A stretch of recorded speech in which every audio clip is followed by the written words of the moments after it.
अब प्रोसीड करते हैं सेकंड वीडियो से। What are living organisms made up of, कैसे लिविंग ऑर्गेनिजम्स बनते हैं। तो सबसे पहले हमने सेल को कंपेयर कर दिया ब्रिक के साथ। जैसे कि एक बिल्डिंग जो होती है वो ब्रिक से मिलकर बनती है, बिना ब्रिक के बिल्डिंग्स नहीं बन सकती। वैसे ही बिना सेल के एनिमल्स या लिविंग ऑर्गेनिजम्स का फॉर्मेशन नहीं हो सकता। The body of plant made up of cells, जो हमारी बॉडीज़ हैं प्लांट की हो, चाहे वो एनिमल्स की हो, चाहे वो ह्यूमन बीइंग की हो, जितनी भी लिविंग ऑर्गेनिजम्स की बॉडीज़ हैं वो सारी मिलके किससे बनती हैं, सेल से बनती हैं। इसका मतलब हम बोल सकते हैं कि सारे ऑर्गेनिजम्स जो होंगे वो सेलुलर ऑर्गेनाइजेशंस को शो करेंगे। All living organisms show cellular organisation, सारे लिविंग ऑर्गेनिजम्स सेलुलर ऑर्गेनाइजेशंस को शो करेंगे। जैसे कि अमोइबा है, चाहे सिंगल सेलुलर है लेकिन सारे फंक्शंस को परफॉर्म करेगा, चाहे वो डाइजेशन हो, चाहे कोई भी फंक्शन हो, सारे फंक्शंस वो फॉर्म करेगा। जैसे कि एक ह्यूमन बीइंग करता है, एक एनिमल करता है, या फिर एक प्लांट करता है। पैरामीशियम है, यूग्लिना है, बैक्टीरिया है। इसमें जो सिंगल सेल होते हैं जिसको हम यूनिसेलुलर बोलते हैं, और जो मल्टीपल सेल से मिलकर काम करते हैं उन्हें हम मल्टी सेलुलर सेल्स बोलते हैं।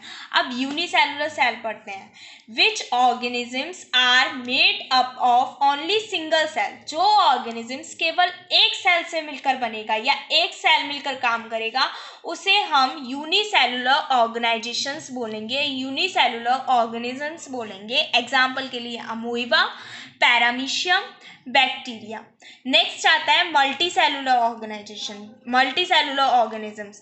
ठीक है, there are large number of other organisms, बहुत सारे लार्ज नंबर ऑफ ऑर्गेनिजम्स मिलकर सेम फंक्शंस करेंगे या फिर मिलियंस ऑफ सेल्स मिलकर काम करेंगे तो उसे हम मल्टी सेलुलर ऑर्गेनिजम्स बोलेंगे।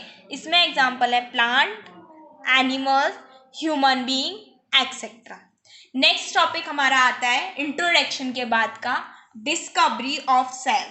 सेल की डिस्कवरी कैसे हुई, किसने की, कहाँ से आया सेल, उस सब के बारे में पढ़ेंगे। सबसे पहले पढ़ेंगे एंटोन वैन लेवेनहुक। एंटोन वैन लेवेनहुक 1623 से 1723 तक। ठीक है, इन्होंने क्या ऑब्जर्व किया, लिविंग सेल ऑफ बैक्टीरिया। इन्होंने ऑब्जर्व किया लिविंग सेल ऑफ बैक्टीरिया। किस कब किया था, 1683 में। 1683 में इन्होंने ऑब्जर्व किया था लिविंग सेल ऑफ बैक्टीरिया।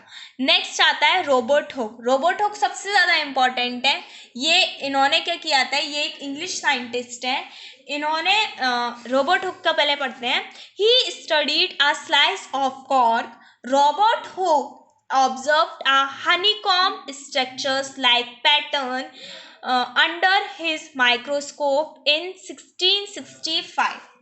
क्या किया था इन्होंने, एक खुद का माइक्रोस्कोप बनाया था, क्योंकि उस टाइम इतने माइक्रोस्कोप नहीं थे तो इन्होंने खुद का कहीं से खुद का बनाया था। कहीं से इन्होंने लेंस लिया था, कहीं से कुछ लिया था।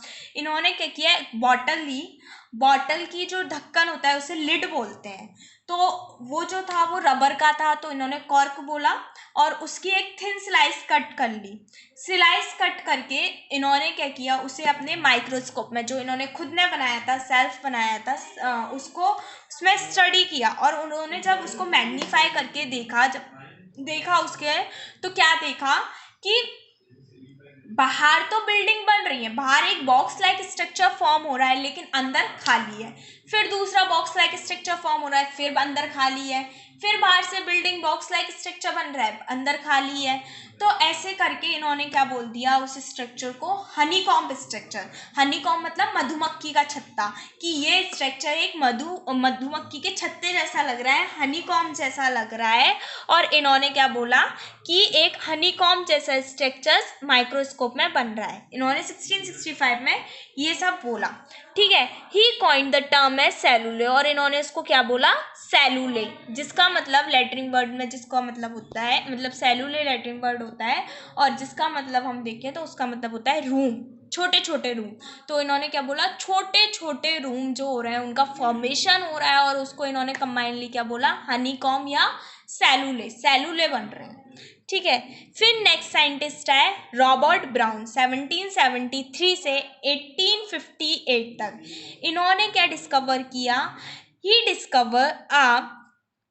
Discover a little spear like structure in the cell, कि एक छोटा सा स्ट्रक्चर, ठीक है, उसे इन्होंने सेल बोला, इन द सेल। ठीक है, इन्होंने उन्हें सेल बोला, और बाद में छोटा सा स्ट्रक्चर जो कि क्या बन रहा है, सेल के अंदर बन रहा है, सेल के अंदर एक छोटा सा स्ट्रक्चर फॉर्म हो रहा है, उसे इन्होंने क्या बोला, रॉबर्ट ब्राउन ने, कि वो क्या है, न्यूक्लियस, की सेल के अंदर एक छोटा सा स्ट्रक्चर फॉर्म हो रहा है, उसको इन्होंने क्या बोला, न्यूक्लियस। और न्यूक्लियस इन्होंने कब डिस्कवर किया, 1831 में। फिर इसके बाद जो साइंटिस्ट आए, ह्यूगो वॉन मोहल 1838 में, और जॉनिस पर्किजी 1839 में। इन्होंने क्या बोला कि जो जेल लाइक सब्सटेंस प्रेजेंट है सारे लिविंग सेल्स में, उसे क्या बोला इन्होंने, protoplasm, gel like substance present in all the cell, living cell, which is known as protoplasm. अब एक साइंटिस्ट आए थे इनके बाद, हक्सले 1868 में। उन्होंने क्या बोला कि प्रोटोप्लाज्म जो है वो फिजिकल बेसिक ऑफ लाइफ है, the physical basic of life. किसने बताया इसके बारे में, हक्सले ने 1868 में। फिर इसके बाद एक और साइंटिस्ट आए थे, हैकेल 1866 में। 1866 में उन्होंने क्या बोला कि न्यूक्लियस जो होता है वो रेस्पॉन्सिबल होता है स्टोर करने में या फिर ट्रांसमिट करने में हेरिडिटरी कैरेक्टर को। हेरिडिटरी कैरेक्टर्स क्या होते हैं, चेंजेस, जो कि चेंजेस आते हैं ह्यूमन बींग्स में, चाहे ह्यूमन बींग्स में, प्लांट्स में, एनिमल्स में, चाहे वो साइज हो, ग्रोथ हो, बिहेवियर चेंजेस हो, वो सारे चेंजेस जो होते हैं वो किसकी वजह से आते हैं, उसके लिए न्यूक्लियस रेस्पॉन्सिबल होता है, ऐसा किसने बोला, हैकेल ने।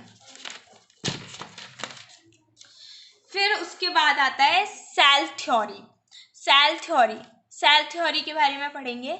सेल थ्योरी में क्या है, सेल जो होती है वो basic structure and functional unit of living beings है, क्योंकि यहीं से ही हमारी बॉडी बनना स्टार्ट होती है। ह्यूमन बींग्स, प्लांट, सबसे पहले एक छोटा सा सेल मिलकर ही फॉर्मेशन करता है लिविंग ऑर्गेनिजम्स का। तो cell is a basic structure and functional unit of living beings. ठीक है, अब इसके बारे में पढ़ेंगे। पहले की जो मॉडर्न रिसर्च हुई है उसको, जो ओल्ड थ्योरी थी पहले की, उसने क्या क्या मॉडिफाई किया है, कैसे कैसे चेंज हुए हैं, उन चेंजेस के बारे में आप पढ़ेंगे। सबसे पहला चेंजेस आता है, ऑल लिविंग ऑर्गेनिजम्स या all living cell are composed of cell और सेल प्रोडक्ट्स, कि जितने भी लिविंग सेल हैं या फिर जितने भी लिविंग सेल्स हैं या फिर जो लिविंग सेल से बनते हैं, जो लिविंग सेल्स के प्रोडक्ट्स हैं, वो सारे किससे बनेंगे, सेल से बनेंगे। तो वो क्या, इसका एग्जांपल क्या दिया, सेल सिक्रीशन, सेल का सिक्रीशन होगा, सेल सिक्रीट होंगे खुद। ठीक है, फिर नेक्स्ट है, all new cell arise as a result of division of pre existing cell. जितने भी नए सेल हैं उनका क्या होगा, जब वो ग्रो होंगे तो पुराने सेल क्या होंगे, हटते जाएंगे या मरते जाएंगे, उनका डिवीजन होता जाएगा, नए सेल आएंगे और पुराने सेल जाएंगे। Cell is our next है, cell is a structure and functional unit of all organisms. Cell जो है वो structure and functional unit of all organisms है। Next है, all cell are basically like a chemical composition and metabolic process. सारे cells जो होंगे वो chemical compositions और metabolic process में perform करेंगे, क्योंकि cell से मिलकर ही टिश्यू बनता है और टिश्यूज से मिलकर ऑर्गन सिस्टम बनते हैं। तो ऑब्वियस सी बात है कि सेल्स जो होंगे वो केमिकल कंपोजिशंस और मेटाबॉलिक प्रोसेस में भी काम करेंगे।